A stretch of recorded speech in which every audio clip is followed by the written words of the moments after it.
Hello everyone. आज की इस वीडियो में हम class 12th unit first electrostatics के चैप्टर सेकंड को आगे बढ़ा रहे हैं सिलेबस में। आज का हमारा टॉपिक है potential due to a system of charges. देखिए, पिछली जो वीडियो थी उसमें हम इसके बारे में हिंट डिस्कस कर चुके थे, जिसमें हमने इलेक्ट्रिक डाइपोल के पोटेंशियल के बारे में पढ़ा था। सिस्टम ऑफ चार्जेस का मतलब है जहां चार्ज एक से ज़्यादा हो वहां पर हम पोटेंशियल का क्या करेंगे या पोटेंशियल को कैसे फाइंड आउट करेंगे। तो मैंने आपको पिछली वीडियो में भी बताया था कि पोटेंशियल एक स्केलर क्वांटिटी होती है, इसलिए कोई भी एक पॉइंट पर पोटेंशियल अगर एक से ज़्यादा चार्जेस का हो तो सभी का पोटेंशियल फाइंड आउट करो और उसे ऐड कर दीजिए तो हमें टोटल पोटेंशियल मिल जाता है। तो डायरेक्टली हम यहाँ पर फाइंड आउट कर सकते हैं या फिर हम डायरेक्ट पहले ये लिख सकते हैं कि total potential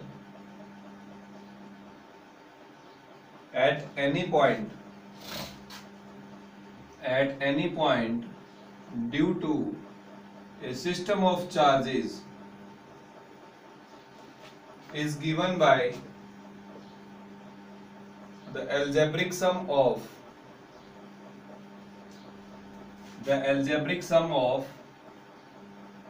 all individual potentials या all potential due to individual charges।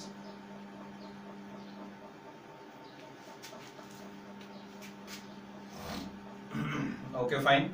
तो चलिए हम बात करते हैं कि सपोज हमारे पास कोई एक पॉइंट P, एक पॉइंट ऑफ ऑब्जर्वेशन है और there are some charges Q1, Q2, Q3 up to Qn। if there are n charges Q1, Q2, Q3 up to Qn which are at a distance R1, R2, R3 up to Rn from respective charges, so the potential at point P due to all charges we can find out by the formula known।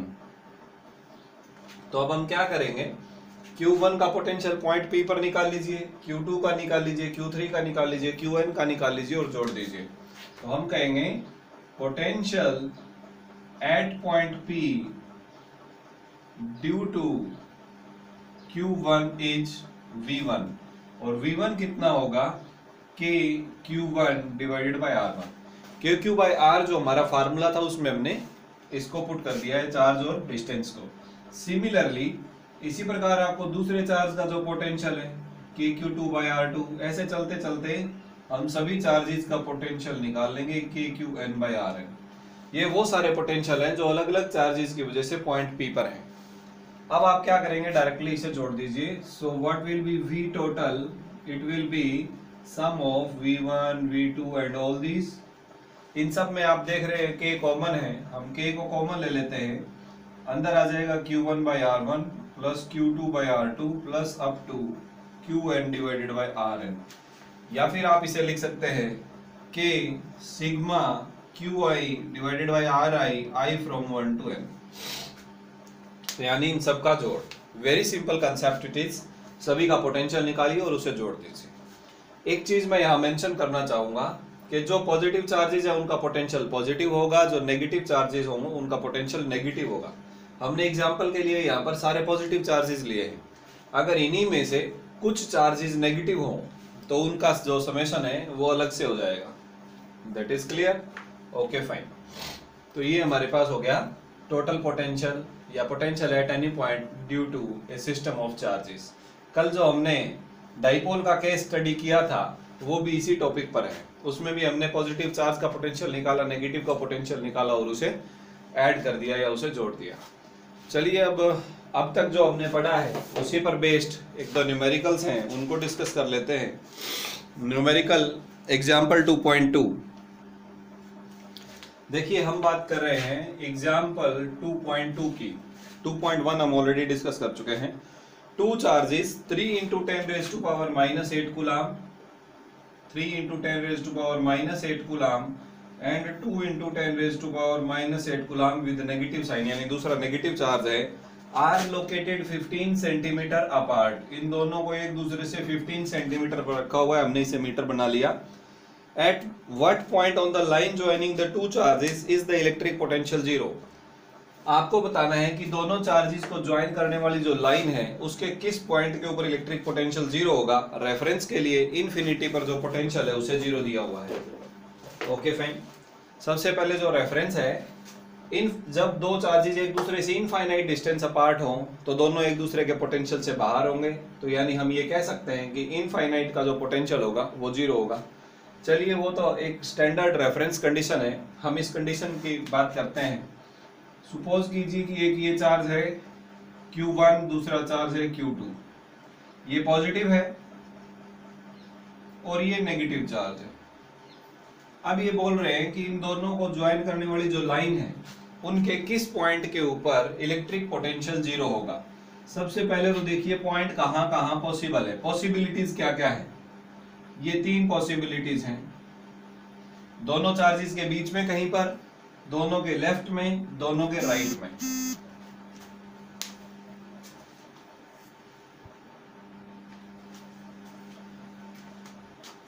Okay fine. तो ध्यान दें कि जो charge Q1 है वो magnitude में Q2 से बड़ा है, तो ये जो पॉइंट है इसे हम पॉइंट 1 मान लें एक बार के लिए। तो पॉइंट 1 के ऊपर पहले चार्ज का जो पोटेंशियल है वो ज्यादा होगा क्योंकि डिस्टेंस कम है। देखिए पहले चार्ज से इसका ये जो डिस्टेंस है वो कम है दूसरे के कंपैरिजन में, और पोटेंशियल जो है वो डिस्टेंस के इनवर्सली प्रोपोर्शनल होता है। इसका मतलब इस चार्ज का पोटेंशियल यहाँ पर कम है इसके कंपैरिजन में क्योंकि ये डिस्टेंस ज्यादा है, नंबर 1। दूसरा, इसका पोटेंशियल इसलिए भी कम है कि ये कम वैल्यू का चार्ज है। इट मींस यहाँ पर दोनों को जोड़ने से पोटेंशियल जीरो नहीं हो सकता। इसका पोटेंशियल यहाँ पर डिस्टेंस की वजह से भी ज्यादा है और मैग्नीट्यूड की वजह से भी ज्यादा है, इसलिए दोनों इक्वल नहीं हो सकते। जब तक इक्वल और पॉजिटिव और नेगेटिव नहीं होंगे तो ऐड होके जीरो नहीं हो सकते। तो चलिए हमारा जो पॉइंट 1 है वो जीरो पोटेंशियल का पॉइंट नहीं हो सकता। पॉइंट 2 की बात करते हैं।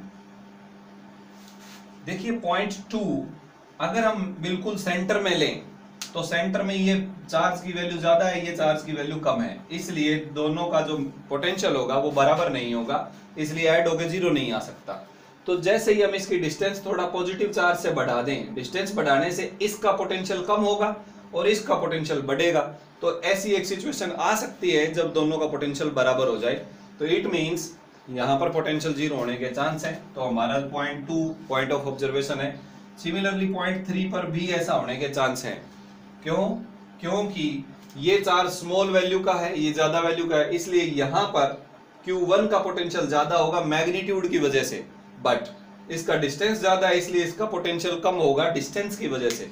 तो एक फैक्टर है जो इसके पोटेंशियल को ज्यादा कर रहा है और दूसरा फैक्टर है जो कम कर रहा है। तो हो सकता है कि दोनों का पोटेंशियल यहाँ पर इक्वल हो जाए और पॉजिटिव नेगेटिव की वजह से ऐड होने से वो जीरो हो जाए। तो चलिए हम दोनों पॉइंट को लेकर चलते हैं, point 2 and point 3।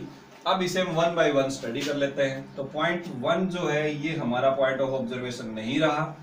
Okay fine. एक बार के लिए हम इसे भी हटा देते हैं ताकि हम 1 बाय 1 स्टडी कर सकें।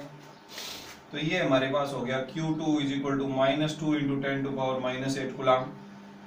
दोनों के बीच में जो डिस्टेंस है वो 15 सेंटीमीटर दिया हुआ है। मान लेते हैं कि पहले चार्ज से x डिस्टेंस के ऊपर पोटेंशियल जीरो है पॉइंट P पर, तो दूसरे चार्ज से डिस्टेंस कितना बचा? 15 माइनस x।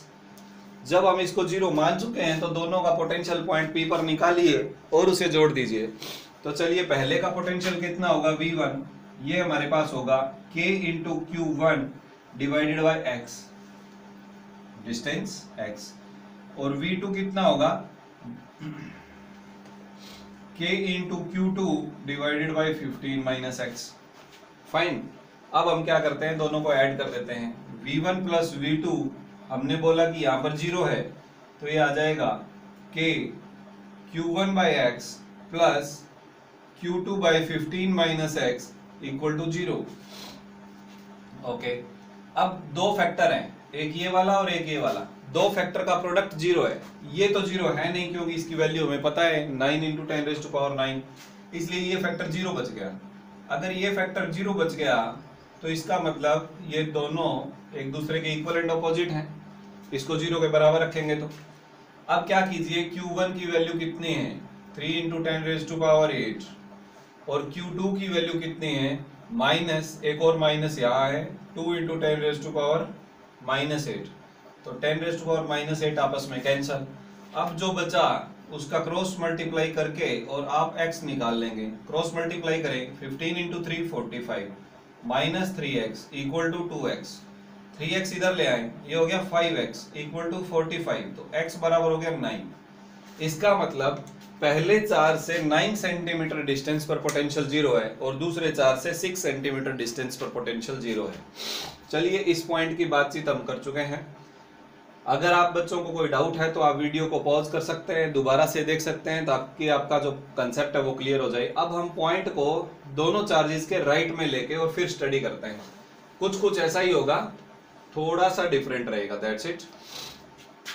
चलिए देखिए, अगर हम जो हमारा पॉइंट ऑफ ऑब्जर्वेशन है वो दोनों के राइट में ले लें, यानी ये Q1 हो गया, ये Q2 हो गया, ये हमारे पास डिस्टेंस है 15 सेंटीमीटर। मान लीजिए कि दूसरे 4 से x डिस्टेंस के ऊपर हमारे पास पोटेंशियल जीरो है। अगर दूसरे से x डिस्टेंस पर है तो पहले से कितनी डिस्टेंस पर होगा, 15 प्लस x। तो पहले चार्ज का पोटेंशियल यहाँ पर कितना होगा, KQ1 divided by 15 plus x, और दूसरे का कितना होगा, KQ2 बाई x। बस हमने डिस्टेंस चेंज कर दिया फार्मूले में, नथिंग एल्स। अब इस पॉइंट पर हमने पोटेंशियल जीरो ले लिया, तो अब इन दोनों को ऐड करके उसको जीरो के बराबर रख दीजिए। ये आ गया Q1 by 15 plus x plus Q2 by x equal to zero. ये तो जीरो हो नहीं सकता, ये जीरो होगा। अगर ये जीरो होगा तो इसको दूसरी साइड ले जाएं तो ये माइनस में आ जाएगा। Q1 by 15 plus x equal to minus Q2 by x। अब Q1 की वैल्यू रख देंगे, 3 इंटू 10⁻⁻8, और ये हो जाएगा माइनस 2 इंटू 10⁻⁻8। दो माइनस होने से प्लस हो गया, ये कैंसल। क्रॉस मल्टीप्लाई करें, 3 को x से मल्टीप्लाई किया 3x, 15 को 2 से करेंगे 30, प्लस 2 को x से करेंगे 2x, 2x इधर ले जाएं। अब आप इसे सोल्व कर सकते हैं, तो x बराबर हमारे पास आ गया 30, यानी दूसरे 4 से 30 सेंटीमीटर डिस्टेंस पर और पहले 4 से 45 सेंटीमीटर डिस्टेंस पर। सो 45 centimetre from Q1 and 30 centimetre from Q2। तो ये दो पॉइंट्स हैं जहां पर पोटेंशियल हमारे पास जीरो है। ओके डियर स्टूडेंट्स, इस वीडियो में इतना ही। अब आप जो अनसोल्व्ड क्वेश्चंस है वहां पर कुछ क्वेश्चन ट्राई करें और उसे सॉल्व करने की कोशिश कीजिए। अगर आपको कोई डाउट्स हो तो यूट्यूब के कमेंट बॉक्स में छोड़िए, फिर हम कुछ नई वीडियोस के साथ अवेलेबल रहेंगे। तब तक के लिए घर में रहें, सुरक्षित रहें। जय हिंद।